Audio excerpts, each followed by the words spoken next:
Joining me with his thoughts on this race as it now stands, RNC Communications Director Sean Spicer. Good to have you back. Thanks for having me here. Wow, all right. You were saying, and Reince was saying as well, that things were going to tighten up Labor Day. Right. Here we are. Here we are. So what's the path? Is he going to take on Hillary here in more battleground states? Well, you know, the interesting thing is that, and you pointed out correctly, that both Ohio and Nevada have now not just gone back, but put Trump ahead. And the swing is significant. In Nevada, it's 6 points. In Ohio, it's more than 5, where she was leading significantly. And now not only is he tied, but he's ahead. I think that's significant. And you're seeing more and more states do that. Florida's leaning that way. Iowa, New Hampshire. We're tied in Maine. One of the things that the mainstream media has not talked about is when in 2012, the Romney path to 270 electoral votes was very narrow. You had to take Virginia. You had to take certain other states. This time, if you look at it, we're talking about Pennsylvania. We're talking about Michigan. We're talking about New Hampshire. We're talking about Nevada and Iowa, states that were completely off the map last time. There actually is an expansion on the map. Now, each of them in themselves isn't a huge amount of electoral votes, but you start combining those electoral votes, and that path to 270 has actually gotten broader for Donald Trump over what it was for Romney. I've said all along, I think in some ways party's kind of out the window in that a lot of traditional Democrats, blue-collar Democrats that worked in union shops are saying, hey, my job just got shipped to Mexico. That's right. I might as well give this guy a shot. Is that what's happening? There's a lot of that happening. Trump is not a traditional Republican. He's not a traditional politician. And I think whereas it contrasts significantly with Hillary Clinton, she's the epitome of Washington. She's the epitome of the establishment and the status quo. And if that's what you want, then I think you're going to go with her. But to your point, there's a lot of blue-collar workers. There's a lot of union workers. There's a lot of disaffected or angry Americans who are grown tired of a government. And frankly, to some degree, both parties telling them, elect me, things will change. I think they're ready to give somebody a chance who's going to shake things up. And Trump speaks to that. You know, and Sean, the criticism all along had been that he's not appealing to enough women. Right. He certainly tried to make some inroads there last night. I mean, I think this is a very innovative policy. We're going to talk about it a little bit more in depth coming up.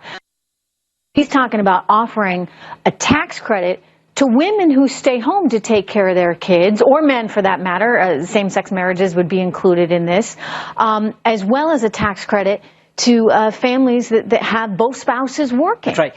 As Ivanka noted last night, it's been 60-plus years since the tax code was written to address families. And we all know what it was. I mean, I grew up with a mom that stayed home. Dad went off to work. Nowadays, you've got both parents going to work every day in most cases. A lot of times, the woman being the breadwinner, right? And the dynamic has shifted, and the tax code needs to catch up. There are 3 important points. 1, you mentioned the tax credit that helps. 2, there was a dependent care account that got set up. And it's not just for kids. It meant, you know, for other dependents that you have, and also for elder care, which is growing important because, again, as the society shakes out and grows and modernizes, you're seeing a lot more parents move back in with the kids as they grow older. And third, this idea of paid maternity or of post-pregnancy leave for moms up to 6 weeks that Ivanka and Mr. Trump both talked about. That's important. It recognizes the changing environment that we live in 60-plus years after it's first proposed. Phenomenal. I think that women face a lot of challenges, working women with kids, families that are trying to make ends meet, and a lot of times the daycare budget is you know, hogging up most of the paycheck. And so this is all important stuff to be talking about and important proposals to hear. Of course, there's always the reality of how you're going to pay for it. Well, and again, and I think they're starting to look at that. He talked about expanding it through the unemployment insurance account, where there is reports of tremendous amount of fraud. One of the things that, again, it goes back to the philosophy of who Trump is. He's going to go in, shake things up, and do things differently and not accept the status quo. There is fraud down there. There's a problem, and there's a level of bringing a private sector experience to this to say that we've got to root out a lot of the problems that exist, the accounting measures, and saying, how can we do these better, and not just accept the government, oh, well, this is the degree of fraud that you should accept. Okay, finally, we're short on time, but I want to ask you about ground game. An improvement in ground game. Oh, yeah. What are your thoughts on that? Well, where do you still need to focus? Look, here's the thing. When you hear the Clinton campaign talk about is offices opening.